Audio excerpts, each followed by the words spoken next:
We in the building. We in the building. October 16, 2025. Media Marcus. Yes, Media Marcus. We're here October 16, 2025. Game just went off. NFL Bengals versus the Browns. We'll review that. We'll talk NBC News here on Media Marcus. We'll also talk Rolling Stone and Vibe linking up. Collaboration going on with Vibe and Rolling Stone. And what else I got? Young Miami and Tyler will also talk that. So we're here, Media Marcus, October 16, 2025. I'm not here too long for you guys. I went to happy hour today, and good for me. You know, good for me. Went to happy hour earlier, but I did finish the game. NFL, we're up 3 units tonight. Shout out to that. 3 units up tonight. NFL, I gave out. Listen, I be trying to give out these plays. If I'm gonna play it, I'll try to tell you guys as well. I played the Noah Fant. That hit. I gave out in Discord. What the fuck is the cat's name? I gave out in Discord. Roman Wilson over. Hit that as well. 2 units on a Roman Wilson. 1 unit on a Noah Fant. We're up 3 units. Listen, I try to give out all these plays that I play. You know, just because, listen, if I play it, I think you should as well. And we won money today, up 3 units for the NFL. But yes, let's review this NFL game. The Bengals defeat the Steelers 33-31 in Cincinnati. Bengals cover the 5.5-point spread. Joe Flacco threw for 342 yards and 3 touchdowns. Jamar Chase had 16 receptions, 161 yards, and a touchdown. 6 receptions and 96 yards for T. Higgins. 108 rushing yards for Chase Brown on 11 rushing attempts. Shout out to that. Steelers.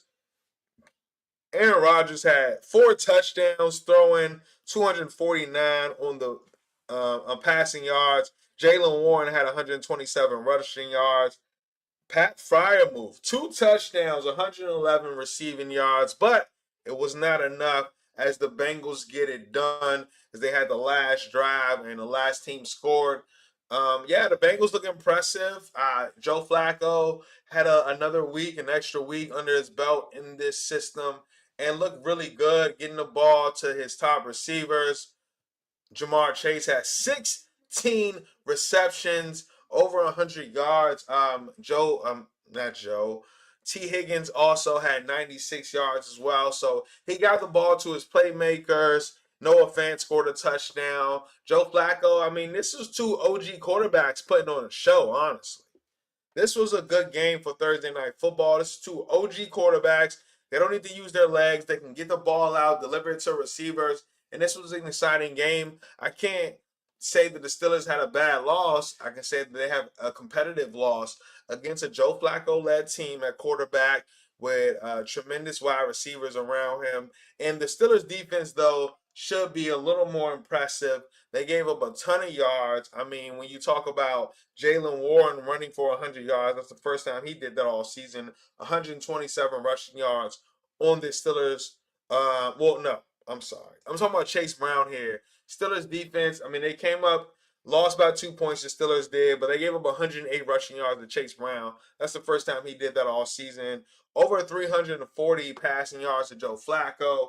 Flacco also threw for 3 touchdowns, 1 to Jamar Chase, 1 to T. Higgins, and 1 to Noah Fant as well. Noah Fant, we had his over receiving yards. So shout out to anybody who played that. We're up 3 units tonight. Media Markets, we're here. October 16, 2025. But yes, the Bengals get it done. 33-31. They defeat the Steelers. Joe Flacco, over 340 passing yards, 3 touchdowns. Jamar Chase, 16 receptions, 161 yards, and a touchdown. And the Bengals improved to 3-4 in the season, while the Steelers dropped to 4-2. So, very good game, though. Very good game. Very good game for Thursday Night Football. I don't feel like there was a loser here. Obviously, the Steelers took the L, but they played an impressive game. They were right there at the end. And, they just had too much time on the clock for Joe Flacco. And Flacco and the boys got it done. Jamar Chase, once again, 16 receptions, 141 yards, he might be my MVP of the week when we talk about that on the Monday morning Any Up What's the Line podcast. So yes, that is it for that game. And yeah, it is 11:46 p.m. here, October 16, 2025. I got a few more things to talk about you guys with, and we're gonna start with let me see. Uh, uh, uh, I don't know. My writing is getting worse by the day. We'll start off with NBC News. Let's start off with NBC News. Let's start off with NBC News. NBC News has scrapped all of its diversity programming, eliminating the NBC Black, NBC Latino, NBC Asian American, plus LBGTQ teams. So this is NBC we're talking about here. We know NBC's had a ton of diversity programming over the years, and maybe you don't know, but NBC has these programming over the years, and now it's scrapped. NBC has scrapped all of its diversity programming, eliminating the NBC Black, NBC Latino, NBC Asian American, plus the LBGTQ teams. Yes, NBC. I keep talking about it here on this podcast and the stream. We're seeing things happen as far as the media goes, and Stephen Colbert and the Skydance with Paramount, and Paramount trying to buy Warner Brothers. They're trying to silence some of the critics, silence some of the people coming after the top dogs. And we continue to see it. NBC is now scrapping its diversity programming, eliminating the NBC Black, NBC Latino, NBC Asian American, plus LBGTQ teams. NBC decided to eliminate all of that. And once again, I keep talking about it here on this here media market stream. They're trying to eliminate people talking against them. And we see it here. I talked about Paramount Skydance, that merger, and the fact that Donald Trump had to sign off on that merger, and the fact that that kind of maybe had possibly led to Stephen Colbert getting let go, or his show being canceled, Jimmy Kimmel getting off the air, Paramount trying to buy Warner Brothers, NBC News that scrapping all of its diversity channels. Open your eyes, people. Open your eyes. I'm just telling you what I see, and I'm not really that deep of a person. Like, I'm a pretty on surface guy, but I mean, even I can see what's right in front of me. So that's the latest on NBC News. What else we got here? All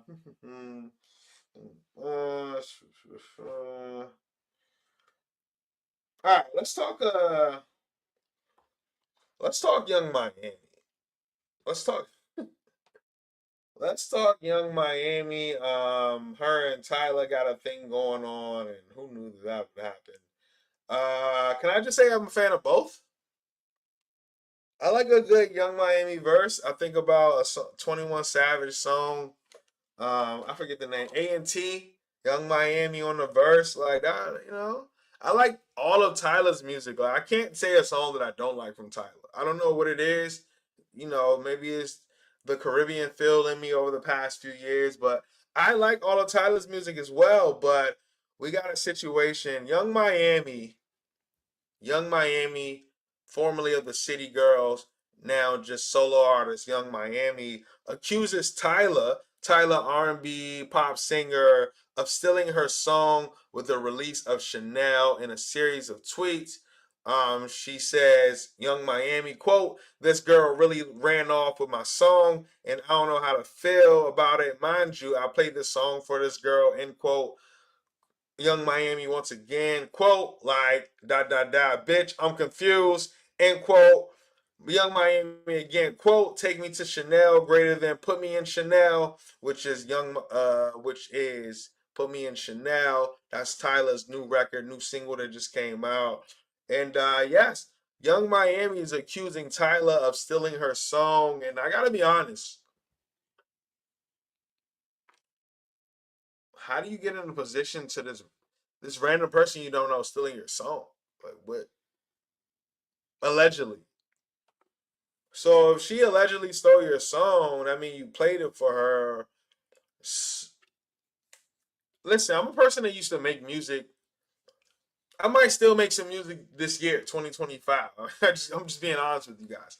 But I mean, I don't really let people listen to my. You don't really let people that's not in your circle listen to your music.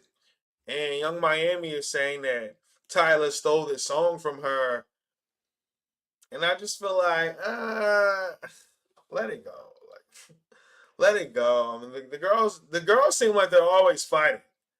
I gotta be honest. Since I've started this media markets, the girls seem like they're always fighting. I just feel like, yo, Young Miami, just reach out. You feel away. Maybe you had a song with Chanel that you obviously did not drop, and Tyler did drop this record. If you feel away, reach out to her, talk to her, remix, get on that, like jump on the extra verse, like figure it out, team up. Don't make it like this whole beef thing and going back and forth with a series of tweets. But yes, Young Miami accuses Tyler of stealing her song with the Chanel, Tyler's new single that just dropped. So we'll see where that goes. But make it right, y'all. Make it right. I don't want to keep seeing the girls fighting. I'm tired of seeing the girls fighting. All right, get it together. Put down the gloves. Make it right. There's enough Chanel for everyone. You can quote me on that. There's enough Chanel for everyone. All right. Media Marcus. We're here October 16th, 2025. And a couple more things. We talked NBC News. We talked Young Miami and Tyler clashing. But Vibe magazine and Rolling Stone. It looks like they're going to team up. I mean, we know the magazine game is not what it used to be, obviously, but there's a lot of media, online content that's happening. And Vibe, the hip hop and R&B magazine founded in 1992 by Quincy Jones, is joining forces with Rolling Stone. So we'll see what they got going on. Vibe and Rolling Stone with the link up, teaming up, and we'll see what they have for content, possible media faces. And I like this for them. I mean, these are two of the more prominent names when you talk about media magazine coming up, like during that 90s, 2000s era, and they're teaming up. They continue to stay afloat as the media industry has transitioned over the past decade plus.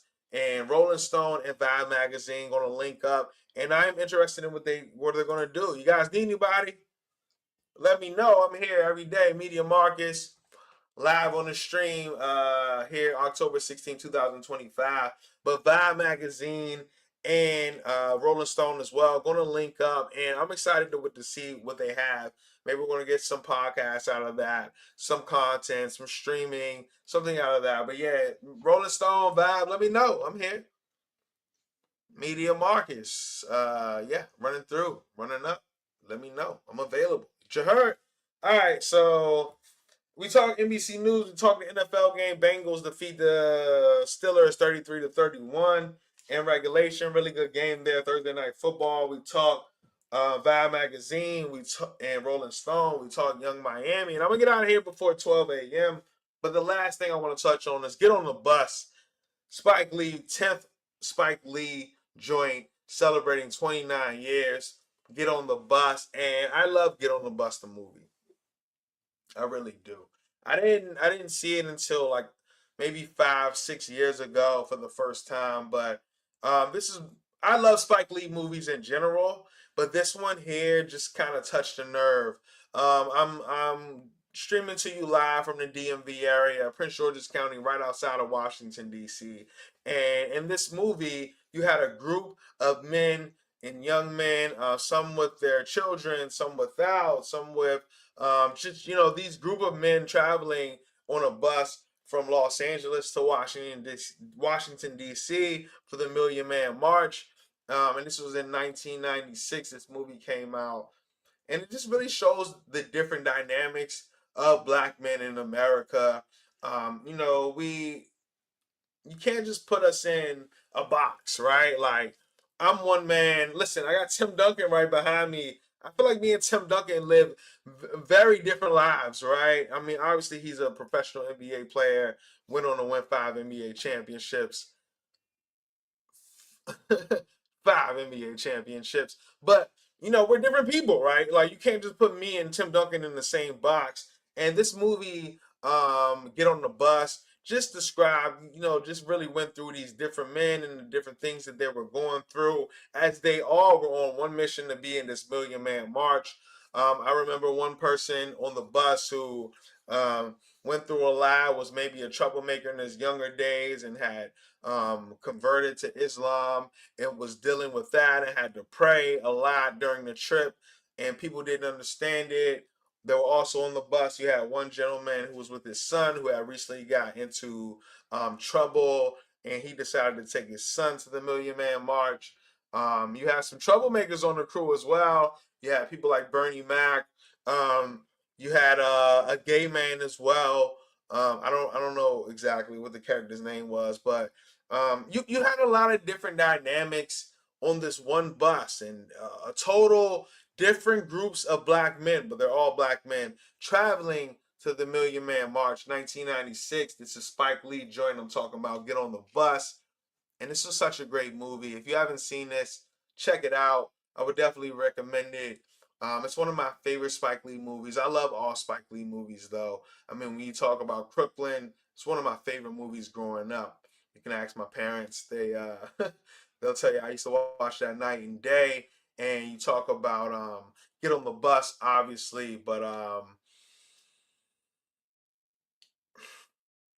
I'm thinking of She Hate Me. You know, not that really of a notable movie by Spike Lee, but a ton of Spike Lee movies. I'm thinking about Jungle Fever. I'm thinking about what else am I thinking about? Why am I? What is the movie? Do the Right Thing. Do the right thing. So I mean, Spike Lee, Mo Better Blues. You know, Spike Lee has been a genius for some time, and I've always respected his work. But 29 years celebrating Get on the Bus, and I thought definitely thought that I should talk about it here in October 16, 2025. As the movie is celebrating 29 years, I'm your host, Media Marcus. I'm about to get out of here. October 16, 2025. I will not be back till Sunday. Get a couple days off, man. I always appreciate you all for listening and tuning in. I'll be back soon. Sunday night after the football game, I'll give out some content before then. Football, you know, best bets. Shout out to Noah Fan, got that W tonight. We're up 3 units. And I'll give out some more as well. So see you guys soon. I appreciate you all for listening and tuning in. And I'll be around. All right. Good night.